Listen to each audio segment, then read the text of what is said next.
السلام علیکم ورحمۃ اللہ وبرکاتہ۔ ناظرین، استقبال ہے ہمارے یوٹیوب چینل پر۔ کل تک جس تبلیغی جماعت کی ہم مثالیں دیا کرتے تھے، اب تبلیغی جماعت وہ تبلیغی جماعت نہیں رہی۔ بغض، حسد، کینہ، کپٹ، علماء سے نفرت، حب جاہ و مال، ساری خرابیاں یکے بعد دیگرے دیکھی جا رہی ہیں۔ خوف ہے کہیں ایسا نہ ہو کہ اکابر علماء فتویٰ دے کر اس کام کو نہ رکوا دیں۔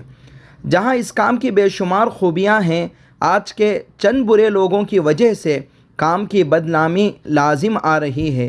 اللہ کام کی اور مخلص ساتھیوں کی حفاظت فرمائے۔ کل 18 دسمبر 2024 کو بنگلہ دیش کے ٹونگی عالمی اجتماع میں تبلیغی جماعت کے دو گروپوں کے درمیان خون ریز لڑائی ہوئی ہے۔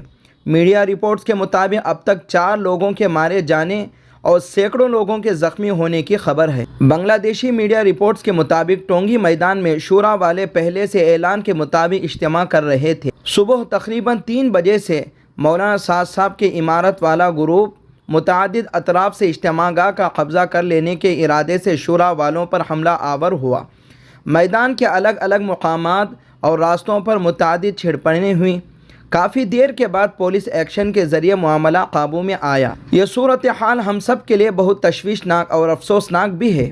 تبلیغی جماعت کا کام جو دنیا کا پرامن ترین کام تھا، گزشتہ کچھ سالوں سے اس کے ذمہ داروں کو کیا ہو گیا ہے۔ نظام الدین سے لے کر متعدد مساجد اور اجتماعات میں خونریز لڑائیاں عام بات سی ہو گئی ہے، جو صرف تبلیغی جماعت سے جڑے ہوئے لوگوں کے لیے نقصان دہ نہیں بلکہ یہ پوری امت مسلمہ کو ناقابل تلافی نقصان پہنچا رہا ہے۔ مسئلہ دن بدن بگڑتا جا رہا ہے اور ادھر کچھ سمجھ میں نہیں آ رہا کہ اس سنگین صورتحال پر کیسے قابو پایا جا سکے۔ دونوں فریق کے لوگ نہایت سخت گیر اور خطرناک قسم کے متشدد بنتے جا رہے ہیں، جو تبلیغی جماعت کے مزاج، مقصد اور اصولوں سے یکسر مختلف ہے۔ اللہ ہم سب پر رحم فرمائے اور ان لڑنے والے بھائیوں کو عقل سلیم عطا فرمائے۔ یاد رہے، ٹونگی اجتماع کے میدان میں پیش آنے والے واقعے کے پیش نظر ملک کے ممتاز اسلامی علماء نے ضروری لائحہ عمل طے کرنے کے لیے صبح 11 بجے اقرائل مسجد میں ایک علماء کانفرنس بلانے کا اعلان کیا ہے۔ اس اطلاع کو زیادہ سے زیادہ پھیلانے کی ضرورت ہے۔ تمام ساتھیوں کی ٹونگی میدان میں سلامتی کے لیے خلوص دل سے دعا کی درخواست ہے۔ اللہ پاک سے دعا ہے کہ اللہ پاک دونوں گروپوں میں اتحاد و اتفاق پیدا فرمائے۔